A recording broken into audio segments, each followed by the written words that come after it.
വയനാട്ടിലെ ഏറ്റവും ദുഃഖകരമായ വാർത്തകൾക്കിടയിൽ 4-ാം ദിവസം ഒരു ശുഭവാർത്ത എത്തിയിരിക്കുകയാണ്. ഉരുൾപൊട്ടൽ ദുരന്തത്തിൽ സർവവും തകർന്ന വയനാട്ടിൽ നിന്ന് 4-ാം നാളിലെ തിരച്ചിലിൽ അതിജീവനത്തിന്റെ ശുഭവാർത്തയാണ് കേട്ടത്. ജീവനോടെ ആരും ഇനി അവശേഷിക്കുന്നില്ലെന്നും കഴിയാവുന്നവരെയെല്ലാം രക്ഷിച്ചെന്നും സൈന്യവും സർക്കാരും പറഞ്ഞ ദുരന്ത മേഖലയിൽ നിന്ന് ഇന്ന് 4 പേരെയാണ് ജീവനോടെ കണ്ടെത്തിയത്. പടവെട്ടിക്കുന്നിലാണ് 4 പേരെ കണ്ടെത്തിയിരിക്കുന്നത്. 2 സ്ത്രീകളും 2 പുരുഷന്മാരുമാണ് ഉണ്ടായിരുന്നതെന്ന് സൈന്യം അറിയിച്ചു. എല്ലാവർക്കും പരിക്കേറ്റിട്ടുണ്ട്. ഇതിൽ ഒരു പെൺകുട്ടിയുടെ കാലിന്റെ പരുക്ക് ഗുരുതരമാണെന്ന് സൈന്യം അറിയിച്ചിട്ടുണ്ട്. ഇവരെ എയർലിഫ്റ്റിംഗ് ചെയ്ത് രക്ഷപ്പെടുത്തുന്ന കാര്യം പരിഗണനയിലാണ്. ഈ പുനർജന്മത്തിന് നന്ദി പറയേണ്ടത് ഇന്ത്യൻ ആർമിക്കാണെന്നതിൽ ഒരു സംശയവും വേണ്ട. അതേസമയം ഉരുൾപൊട്ടലുണ്ടായ വയനാട് മുണ്ടക്കൈയിലും ചൂരൽമലയിലും കാണാതായവർക്കായുള്ള തിരച്ചിൽ 4-ാം ദിവസത്തിലേക്ക് 40 അംഗ ടീമുകളായി തിരിഞ്ഞ് 6 മേഖലകൾ കേന്ദ്രീകരിച്ചാണ് ഇന്നത്തെ തിരച്ചിൽ നടത്തുന്നത്. ഉരുൾപൊട്ടലിന്റെ പ്രഭവ കേന്ദ്രമായ പുഞ്ചിരിമട്ടത്ത് പ്രത്യേകം തിരച്ചിൽ നടത്തും.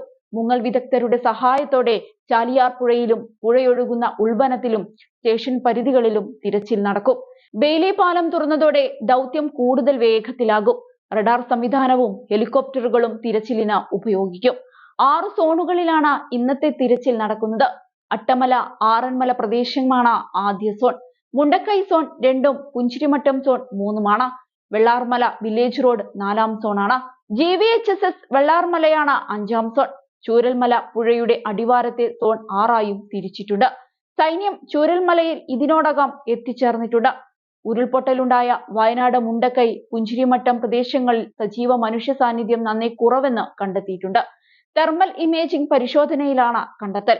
ജില്ലാ ഭരണകൂടത്തിന്റെ ആവശ്യപ്രകാരം കൊച്ചിയിലെ ഏജൻസിയാണ് പരിശോധന നടത്തിയത്.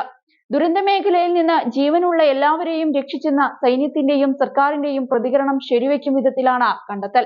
കൊച്ചിയിലെ ഏജൻസിയാണ് ജില്ലാ ഭരണകൂടത്തിന്റെ ആവശ്യപ്രകാരം ഡ്രോൺ പരിശോധന നടത്തിയത്. തെർമൽ ഇമേജിംഗ് പരിശോധന റിപ്പോർട്ട് ജില്ലാ ഭരണകൂടത്തിന് കൈമാറി. മുണ്ടക്കൈ ഉരുൾപൊട്ടലിന്റെ പ്രഭവ സ്ഥാനം സംബന്ധിച്ച നിർണായക വിവരങ്ങൾ ISROയും പുറത്തുവിട്ടിട്ടുണ്ട്. സമുദ്രനിരപ്പിൽ നിന്ന് 1550 മീറ്റർ ഉയരത്തിലാണ് ഉരുൾപൊട്ടലിന്റെ പ്രഭവ കേന്ദ്രം. പാറക്കെട്ടുകൾ ഉൾപ്പെട്ട വെള്ളം ഒഴുകിയെത്തിയത് 8 കിലോമീറ്റർ ദൂരത്തിലാണ്. ദുരന്ത മേഖല 86,000 ചതുരശ്ര മീറ്റർ വരും. റഡാർ സാറ്റലൈറ്റ് ചിത്രങ്ങളാണ് ISRO പുറത്തുവിട്ടത്. അതേസമയം വയനാട് ഉരുൾപൊട്ടലിൽ മരണസംഖ്യ ഉയരുകയാണ്. വയനാട് ദുരന്തത്തിൽ കനത്ത മഴയിലും രക്ഷാദൗത്യം തുടരുന്നുണ്ട്. മണ്ണിനടിയിൽ കുടുങ്ങിക്കിടക്കുന്നവർ ഏറെയാണ്. 297 പേരുടെ മൃതദേഹങ്ങളാണ് ഇതിനോടകം കണ്ടെത്തിയത്.